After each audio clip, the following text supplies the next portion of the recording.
அனைவருக்கும் வணக்கம். இன்னைக்கு நம்ம என்ன பார்க்க போறோம் இந்த வீடியோல அப்படின்னா, இண்டக்ஷன். இப்போ எல்லாருமே கேஸ் டிமாண்டா இருக்கிறதுனால எல்லாரும் இண்டக்ஷன் தான் யூஸ் பண்ண போறோம். இந்த இண்டக்ஷனை எப்படி யூஸ் பண்ணணும், இதுல என்னென்ன விதிமுறைகள் இருக்கு அப்படிங்கிறது நிறைய பேருக்கு தெரியாது. எனக்குமே தெரியாது. இப்போதான் நான் நிறைய கத்துக்கிட்டேன். எனக்கு தெரிஞ்சதை உங்கள்கிட்ட ஷேர் பண்ணணும்னு ஆசைப்படுறேன். இதுல நான் எதுவும் விடுபட்டாலும் நீங்க கமெண்ட் பாக்ஸ்ல அதை சொல்லுங்க. ஃபர்ஸ்ட் என்னன்னா, நம்ம இண்டக்ஷன் யூஸ் பண்ற இடம் ரொம்ப நீட்டாக இருக்கணும், நீட் அண்ட் க்ளீனாக இருக்கணும். சரியா? அடுத்தது நம்ம இண்டக்ஷன் பேக் சைடு பாருங்கள். இது உள்ள காயில் இருக்கும். அந்த காயில் சுற்றி காற்று வெளியேற இடம். இந்த இடத்துல அடிக்கடி டஸ்ட் ஆகும். இந்த டஸ்ட் ஆகும்போது நம்ம என்ன செய்யலாம் அப்படின்னா, நம்ம வீட்டில் யூஸ் பண்ண பழைய ப்ரஷ் இருக்கும், இல்லைன்னா பெயிண்ட் ப்ரஷ் இருக்கும். அதை வச்சு என்ன செய்யலாம் அப்படின்னா, இதில் ஏதாவது ஒன்று இதை எடுத்துக்கிட்டோம்னா இதில் இருக்கிற டஸ்ட் எல்லாமே போயிடும்.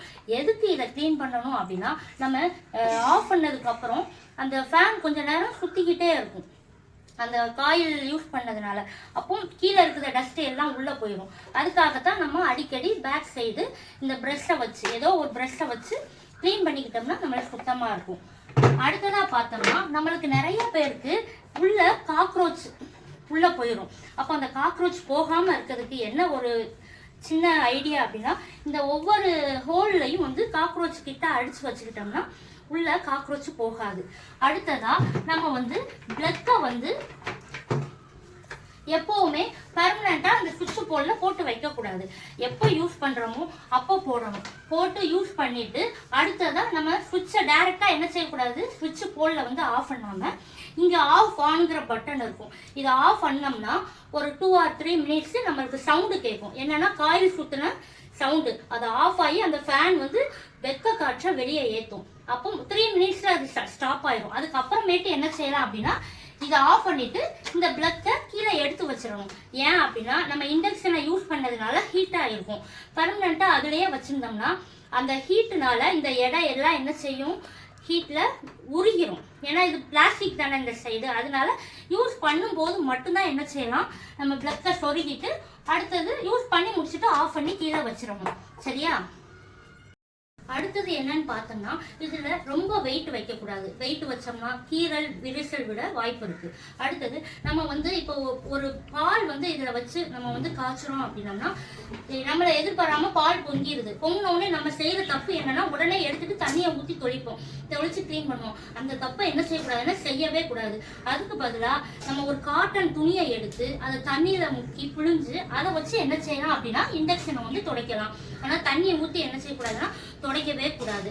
அடுத்ததா நம்ம நம்மளோட இண்டக்ஷன் எத்தனை வாட்ஸ் நான் வச்சிருக்கிறது அப்படின்னு பார்த்தோம்னா, என்னோடது 2000 வாட்ஸ். நம்ம இப்போ 2 பேர் இருக்கவங்களுக்கு 1000 வாட்ஸ் போதும். 4 பேர் இருக்கு, எங்க வீட்டுல 4 பேர் இருக்கும். அதனால நான் 2000 வாட்ஸ் உள்ள இண்டக்ஷன் என்ன செஞ்சிருக்கேன்னா வாங்கியிருக்கிறேன். சரியா? இதை விட அதிகமா இருக்காங்கன்னா அதுக்கு தக்க வாட்ஸ் வாங்கிக்கிறோம். நம்ம வீட்டுல இருக்கிற எண்ணிக்கையை பொறுத்து வாட்ஸை வாங்கிக்கிட்டோம்னா நம்மளுக்கு நல்லது.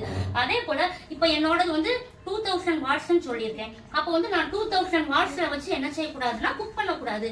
அதுக்கு குறைவான வாட்ஸ்ல வச்சுதான் என்ன செய்யணும். இப்போ நான் ரைஸ் வைக்க போறேன்னா 2000 வாட்ஸ்ல ஹையா வைக்காம 1600 1800 இது கீழே தான் என்ன செய்யணும் அப்படின்னோம்னா நம்ம இந்த இண்டக்ஷனை யூஸ் பண்ணணும். அடுத்தது இந்த இண்டக்ஷன்ல என்ன அப்படின்னோம்னா, இரும்பு பாத்திரம், அலுமினிய பாத்திரம் இதைத்தான் யூஸ் பண்ணலாமே ஒழிய நம்ம செம்பு பாத்திரத்தை யூஸ் பண்ணோம்னா அது ஒர்க் ஆகாது. வேணும்னா நம்ம என்ன செய்யலாம் அப்படின்னா, ஒரு பாத்திரத்தை வச்சு ஆன் பண்ணி பார்த்தா நம்மளுக்கு எரர்னு காட்டும். அதனால அப்படி பாத்திரங்களை நம்ம யூஸ் பண்ணக்கூடாது. இப்போ என்னன்னு பார்த்துட்டோம்னா, குக்கரா இருக்கட்டும், தோசை தவாவா இருக்கட்டும், இண்டக்ஷனும் எழுதியிருப்பாங்க. இப்படி எழுதுனதை கூட வாங்கிக்கிட்டோம்னா நம்ம அழகா இண்டக்ஷன்ல யூஸ் பண்ணலாம். கடைகள்லயே இப்ப என்னன்னா, இண்டக்ஷன்ல யூஸ் பண்ற பாத்திரம் கேட்டாலே அவங்களே எடுத்து தந்துடுறாங்க. அதனால அதை யூஸ் பண்ணலாம். அதே போல முக்கியமானது என்னன்னா, நம்ம இண்டக்ஷன்ல ஒரு பாத்திரத்தை வைக்க போறோம்னா ஒரு நல்ல கிளாத் அடிச்சு இதையும் நல்லா தொடச்சு எடுத்துட்டு எந்த பாத்திரத்தை வைக்கிறோமோ அந்த பாத்திரத்தையும் அடியில நல்லா தொடச்சிட்டு தான் வைக்கணும். இல்லைன்னா அந்த ஹீட்டுக்கு சீக்கிரமா என்ன செஞ்சிடும் அப்படின்னா பாத்திரத்துல ஓட்டை விழ ஆரம்பிச்சிடும். சரியா? ஃப்ரெண்ட்ஸ், உங்களுக்கு இந்த வீடியோ பிடிச்சிருந்தா லைக் பண்ணுங்க, ஷேர் பண்ணுங்க, கமெண்ட்ஸ் பண்ணுங்க, சப்ஸ்கிரைப் பண்ணுங்க. இதுல நான் ஏதாவது சொல்ல மறந்துருக்கேன் அப்படி விடுபட்டு இருந்ததுன்னா நீங்க கமெண்ட் பாக்ஸ்ல கமெண்ட் பண்ணுங்க. தேங்க்யூ ஃபார் வாட்சிங்.